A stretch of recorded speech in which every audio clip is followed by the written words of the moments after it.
Hello. If you clicked on this video, that means you have the following problem. Your mind won't stop spinning. One thought leads to another, and before you know it, you're replaying conversations, imagining worst-case scenarios, and questioning everything. It's exhausting, and it's called overthinking. If that sounds familiar, you're not alone. Overthinking is one of the most common mental traps of our generation. We think too much, analyze everything, and feel paralyzed by possibilities. But here's the truth. The goal isn't to stop thinking. That's impossible.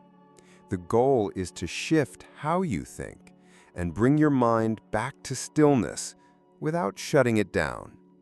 In this video, we'll break down why overthinking happens, how it affects your body and decision-making, and what actually helps. You'll walk away with a toolkit of strategies that are simple, grounded, and powerful. Let's start with what overthinking really is.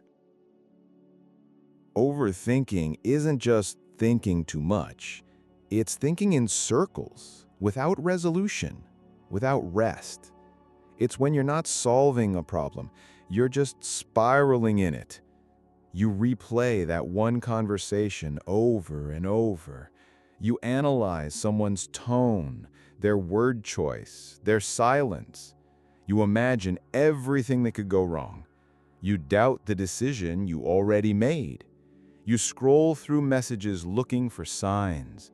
You try to decode things that maybe were never meant to be decoded. And the worst part? It feels useful. It feels like you're preparing, like you're just being careful, like you're staying ahead of pain by imagining it first. But really, you're draining your energy. You're exhausting your nervous system, and you're robbing yourself of the peace that exists only in the present moment. Here's what's rarely said. Overthinking is often a trauma response. It's your mind's attempt to feel safe by gaining control. If I analyze everything, I won't be caught off guard. If I see it coming, I won't be hurt. If I replay it enough, maybe I'll finally understand what went wrong. But control is an illusion, and trying to think your way into safety only creates more tension. What your nervous system actually needs is trust. Not in outcomes, not in other people, but in yourself. In your ability to respond, to adapt, to recover, to keep moving forward even if you don't have all the answers. Overthinking is fear disguised as logic. But calming your mind isn't about shutting off thought. It's about changing your relationship to it. It's about learning to say, I don't need to think this through for the 100th time. I've already lived it. I'm safe now. I can let this go. And slowly, gently, choosing peace over control, presence over prediction, trust over tension. Also, it is necessary to know the cost of overthinking. Overthinking is mentally exhausting, but it's more than that. It's a slow erosion of clarity, confidence, and joy. When your thoughts loop endlessly, you start to feel disconnected, not just from other people, but from yourself. You question your judgment. You hesitate, even on simple things. You second-guess what your gut is trying to tell you. And that hesitation spreads into your relationships, your work, your decisions, your identity. Here's what overthinking really does. It creates decision paralysis. You keep gathering information, but never choose. It causes chronic stress because your body stays in a heightened state of what if. It disrupts sleep because your brain doesn't know when to stop. It leads to burnout, emotional and cognitive fatigue that makes everything feel harder. It puts pressure on your relationships because people can feel when you're mentally elsewhere or when you need constant reassurance. And here's the trap. Overthinking convinces you that if you just think a little more, you'll find the perfect path, the flawless answer, the guarantee that nothing will go wrong. But real life doesn't come with guarantees. Most choices come with trade-offs. Most outcomes are unpredictable. And the truth is, the more you try to eliminate risk through thinking, the more anxious you become. Because deep down, you know you can't. That's why overthinking doesn't just block clarity, it blocks movement. You get stuck in the planning phase of life, like sitting in a car with the engine running, burning energy, making noise, but never actually driving. And the longer you stay there, the more it feels like thinking is the only thing you can do. But it's not. There's a way out, not by stopping thought, but by changing how you respond to it. The first step? Recognizing the loop and remembering you're allowed to move forward even if you're not 100% sure. Because waiting for perfect clarity is often how we stay stuck. In order to prevent that, you should know what doesn't work. Before we get into what actually helps with overthinking, let's clear up some common myths first. A lot of people believe you can fix overthinking by forcing your mind to go completely blank. Others think the solution is to distract themselves constantly, scrolling through their phones, binge-watching shows, or staying busy 24/7. Some try to simply tell themselves to just stop thinking, as if it's that easy. And many resort to numbing their minds with screens, alcohol, or other substances. While these methods might bring temporary relief, they don't address the real root of the problem. In fact, they often add to the mental noise instead of reducing it. Here's the key. Overthinking isn't about the number or intensity of your thoughts. It's about your relationship with those thoughts. Thoughts themselves are natural and unavoidable. Your brain is wired to think constantly. Trying to force your mind to stop is like trying to stop a river with your hands. It's impossible and only creates more frustration. The real issue is when you believe every thought you have, every worry, doubt, or negative prediction, as if it's an absolute truth. When you do that, you get caught in a loop. Your thoughts start controlling your emotions and actions, and you feel overwhelmed and stuck. What really helps is learning to observe your thoughts without getting emotionally entangled in them. Imagine your thoughts as clouds passing across the sky. You don't have to chase every cloud or push them away. You just watch them float by. That simple act of observation creates a tiny gap, a space between the thought and your reaction to it. It's in that space, in that small pause, where calm can begin. It's not about having no thoughts, but about changing how you relate to them.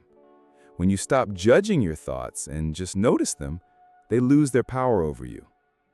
This is the foundation of mindfulness and many effective ways to manage stress. So, next time your mind is racing, don't try to fight the noise head-on or distract yourself endlessly. Instead, pause, step back, and observe your thoughts gently. That tiny space you create is where real peace starts. With that being said, let me tell you what actually helps. So, how do you calm your mind from overthinking in a lasting way? Here are 5 practical tools. 1. Name the loop. The moment you notice yourself spiraling, say it out loud. I'm looping. Naming it gives you distance. It turns a foggy feeling into something visible. 2. Ground in the present. Overthinking lives in the past and future. Calm lives in the now. Use your senses.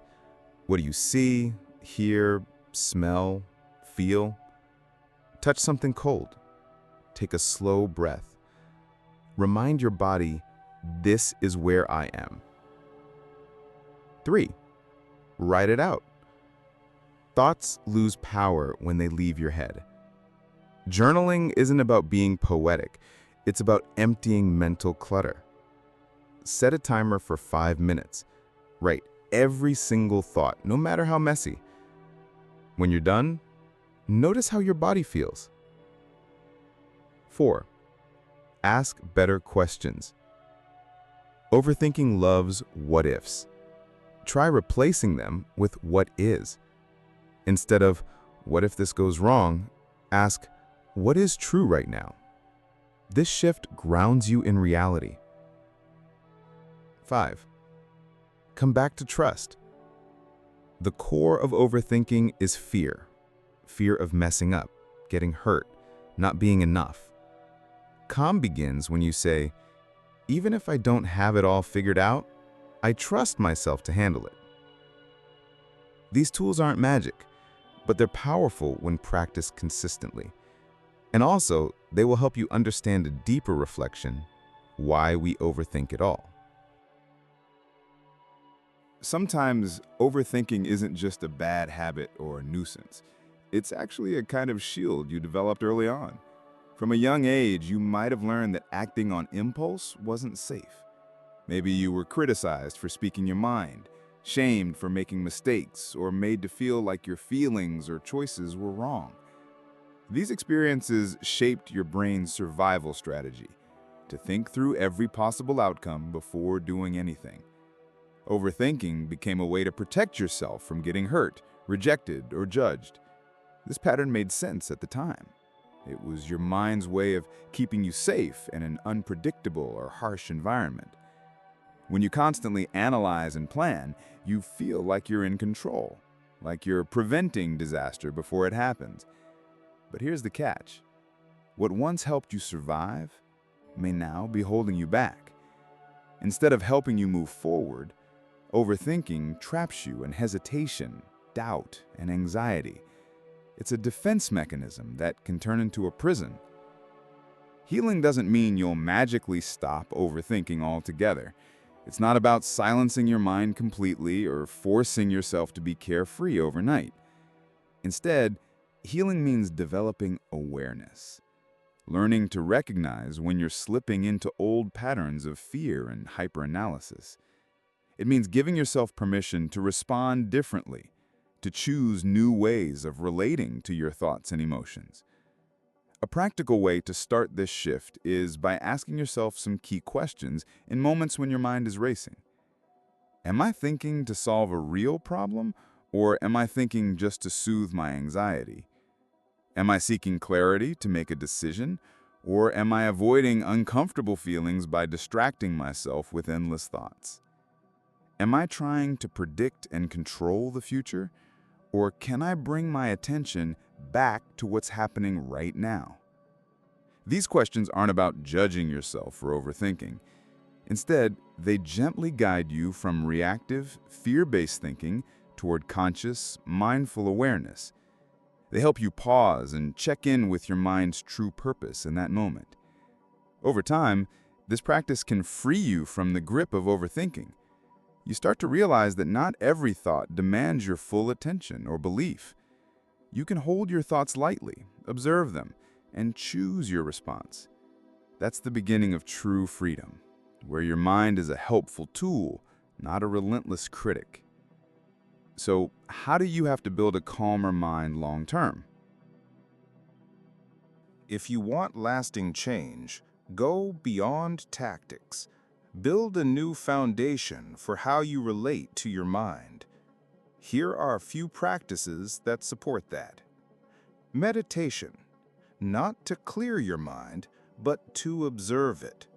Even 5 minutes a day helps you become less reactive. Movement. Gentle movement, like walking or stretching, brings your awareness back to your body and out of your head. Boundaries. Protect your mental space. Limit time with people or media that feed anxiety. Rest. A tired mind is an emotional mind. Sleep is emotional hygiene. Compassion. Be kind to yourself. You're not broken for overthinking. You're human. These aren't quick fixes. They're slow, steady shifts that change how you experience your inner world. Overthinking isn't a sign of weakness. It's actually a sign that your mind cares deeply, that your heart truly wants to get things right. It shows that you value your choices and fear making mistakes. But here's an important truth. Peace doesn't come from having all the perfect answers or from trying to control every outcome. Instead, peace arises from presence, from being fully here, fully engaged with the moment, even when uncertainty is all around you. You don't have to silence your mind or push away your thoughts.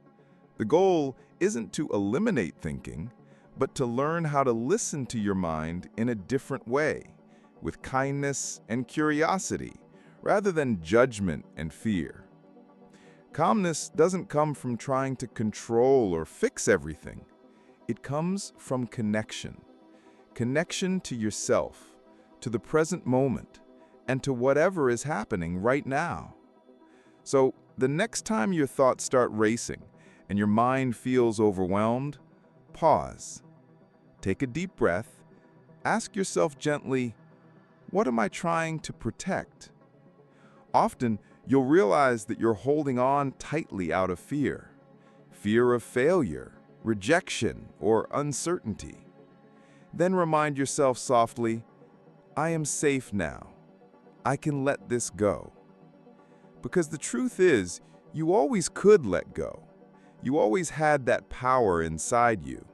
And now, more than ever, you can choose to release the grip of overthinking and move forward with calm and confidence. Thanks for sticking around. I will see you in the next video.